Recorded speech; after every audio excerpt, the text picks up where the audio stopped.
नमस्कार साथियों, आज 3 जून है।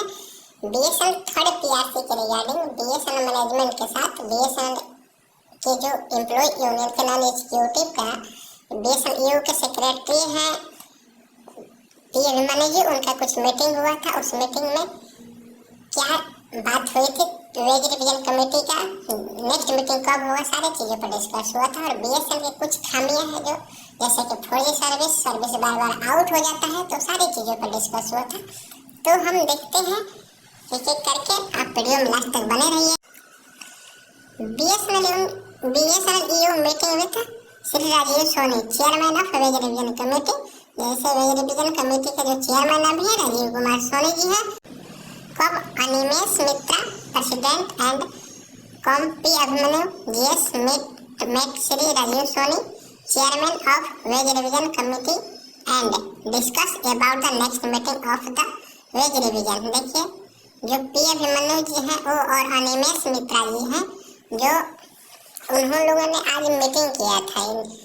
जो वेज रिवीजन कमेटी के नॉन एग्जीक्यूटिव लोग को राजीव कुमार सोनी जी चेयरमैन है, उनके साथ में the chairman told that the management side members will be having a meeting with Director HR shortly, and thereafter the wage revision committee meeting will be conducted। वो बोल रहे हैं कि देखिए, जो अभी चेयरमैन बोले कि जो वेज रिविजन कमेटी में मेंबर लोग जो हैं उनका मैनेजमेंट के साथ एक मीटिंग बहुत जल्दी होगा, और उसके बाद में वेज रिविजन कमेटी का जो मीटिंग है वो कंडक्ट कराया जाएगा।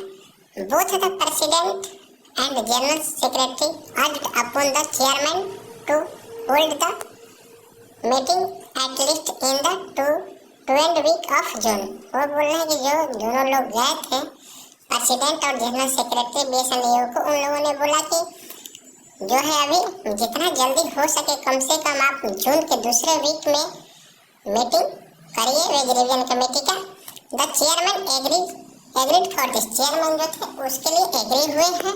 तो अभी देखते हैं कि क्या करते हैं, क्योंकि अभी तो पीआरसी मिलने की उम्मीद है, क्योंकि कंपनी है जो अभी प्रॉफिट में आई है।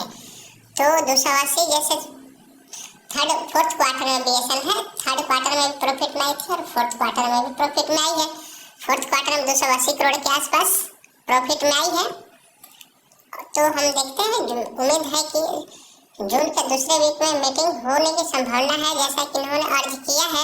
तो बाकी क्या अपडेट आता है हम देखते हैं, बढ़ते हैं नेक्स्ट न्यूज की तरफ। बीएसएनएल ईओ के श्री पापा सुधाकर राव निदेशक एबी के साथ बैठक हुई। देखिए, निदेशक एबी जो है सुधाकर राव हैं, अभी पापा सुधाकर राव हैं। तो उनका मीटिंग हुआ था यूनियन लोगों का, तो उसमें बेसिकली बीएसएनएल में जो कमियां हैं उसके साथ में मीटिंग के बारे में बताया गया था। बीएसएनएल के टावर और फाइबर और डिजिटल संपत्तियों का मुद्रीकरण के रिगार्डिंग हुआ था।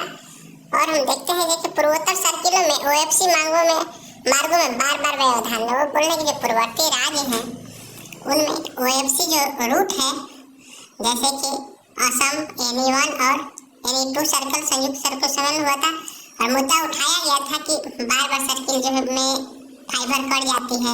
तो सारी चीजों पर डिस्कस किया था कि फाइबर। नेक्स्ट न्यूज की तरफ, बीएसएनएल ईओ के श्री संदीप गोयल निदेशक सीएम से मुलाकात हुई। आज जो देखिए, बीएसएनएल ईओ के जो सेक्रेटरी साहब थे और अध्यक्ष जो अनिमेश मित्रा और जीएस पी अभिमन्यु ने आज श्री संदीप गोयल निदेशक सीएम से मुलाकात की और निम्नलिखित मुद्दों पर चर्चा की। बीएसएनएल की 4G सेवा, बीएसएनएल की 4G सेवा में ग्राहकों को आ रही समस्याओं से निदेशक सीएम को अवगत कराया।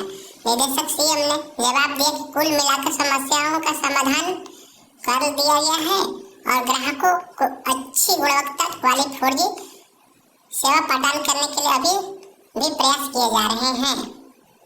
देखिए, जो है अभी 4G पर बात की है हमारे ये बीएसएनएल एम्प्लॉय यूनियन वाले सेक्रेटरी साहब और ये अध्यक्ष जी। तो जो अभी संदीप गोयल जी जो सीएम निदेशक सीएम डायरेक्टर हैं, तो उन्होंने बताया कि 4G सर्विस में जो अभी कमियां थी, जैसे कॉल पास नहीं हो रहे थे, डाटा स्पीड स्लो थी, वोल्टी काम नहीं कर रहा था। ये सारे मुद्दों को बोलना है कि बहुत हद तक हम लोगों ने उसका सुधार कर लिया है और जो भी है बचा है उस पर भी हम लोग बहुत जल्द ही सुधार कर लेंगे। तो उन्होंने आश्वासन दिया, प्रयास भी किया जा रहा है सुधार करने के।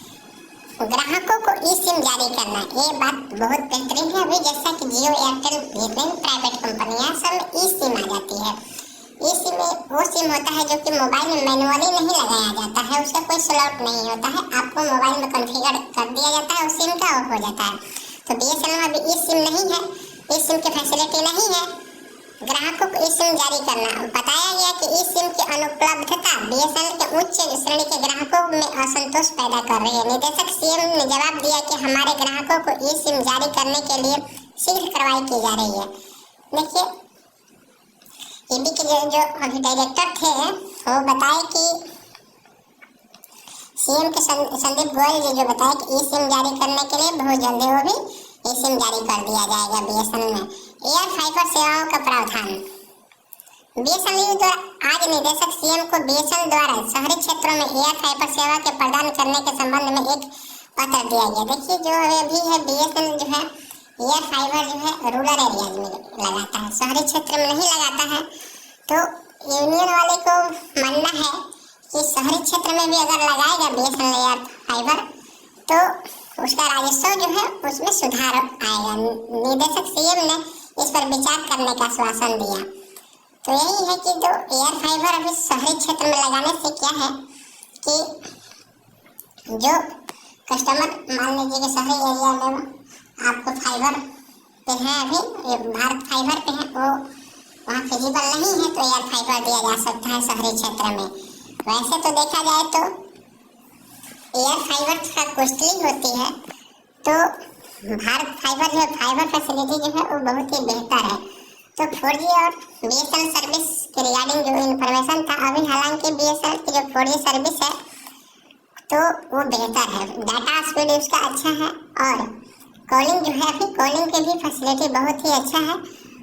कभी कभी दिक्कत आ रही है, कुछ कस्टमरों को वोल्टी काम नहीं करता है। तो वोल्टी, मैं एक बात आपको बता दूं, अगर आपके मोबाइल में 4G सिम है तभी वोल्टी फैसिलिटी काम करेगा। अगर 2G सिम है, 3G सिम है तो उसमें वोल्टी फैसिलिटी काम नहीं करेगा। वोल्टी फैसिलिटी के लिए आपको मोबाइल जो है 4G होना चाहिए और सिम 4G होना चाहिए, 4G या 5G, तभी वोल्टी फैसिलिटी काम करेगा। तो वोल्टी एक्टिव करने के लिए आपको सिंपली 1503 बीएसएनएल का मोबाइल पोस्टपेड और प्रीपेड दोनों के लिए टोल फ्री नंबर है 1503 मोबाइल कस्टमर के लिए। इस पर आप कॉल करेंगे और वोल्टी फैसिलिटी एक्टिव करवा लेंगे। कस्टमर केयर वाले अप टू 48 आवर्स मतलब 48 घंटा तक को टाइम लेते हैं, उसके भीतर में वो लोग वोल्टी फैसिलिटी लगा आपके सिम पर चालू कर देते हैं। तो थर्ड पीआरसी के रिगार्डिंग और 4G सर्विसेज के बारे में, एयर फाइबर के रिगार्डिंग ये कुछ सारी आज मीटिंग में बात हुई, इन्फॉर्मेशन थी, तो मैं सोचा आपको शेयर करूं। अगर आपको अच्छा लगा है तो चैनल को सब्सक्राइब कीजिए, नहीं है तो अगर पुराने हैं तो वीडियो को दोस्तों के साथ शेयर कीजिए। मिलते हैं हम नेक्स्ट वीडियो में जैसे ही कुछ 4G के रिगार्डिंग और आपको पीआरसी के रिगार्डिंग न्यू अपडेट आता है तो हम आपके साथ शेयर करेंगे। मिलते हैं नेक्स्ट वीडियो में, बाय बाय।